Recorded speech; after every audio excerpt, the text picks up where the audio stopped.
Let's talk about the ellipse.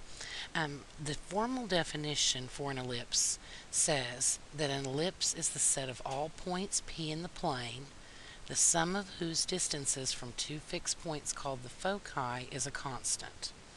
Alright, let's focus in on what the different parts of the ellipse are called, and then we'll go back to that definition and see if it makes some sense.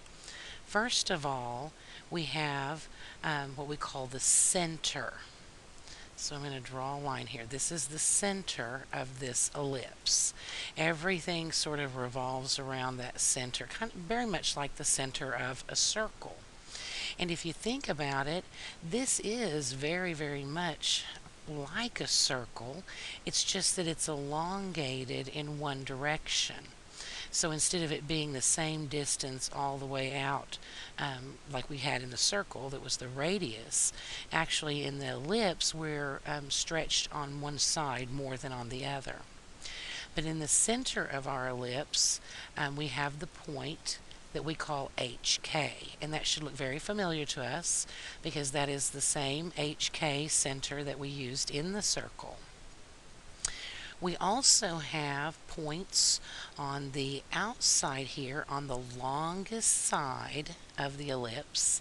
These points are called the major vertices. Vertices. You have two of them. Okay, major vertices. Now, they're called the major vertices because they, pretend like that this side wasn't here of the ellipse. If we just had this curvy part here, wouldn't that look like a parabola? And wouldn't this point be called a vertex? Well, it sure would. Since we're dealing with an ellipse, though, and not, just two different parabolas, it joins together. But we also have a major vertex on the other side as well.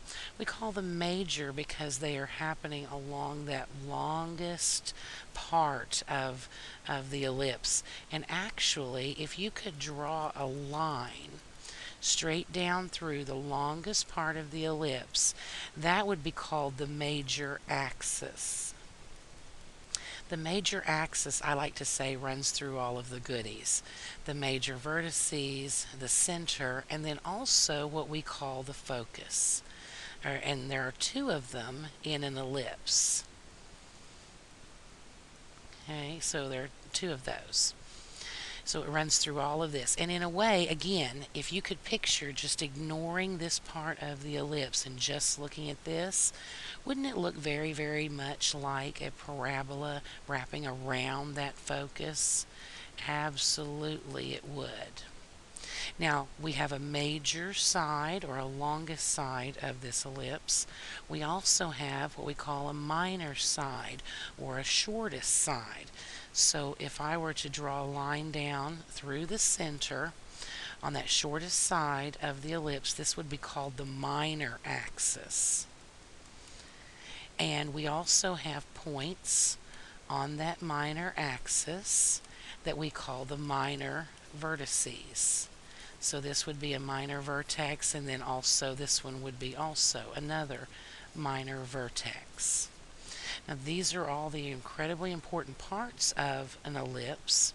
Let's go back to the definition and talk about what that is. I'm going to erase some of this off so we have a clean slate here.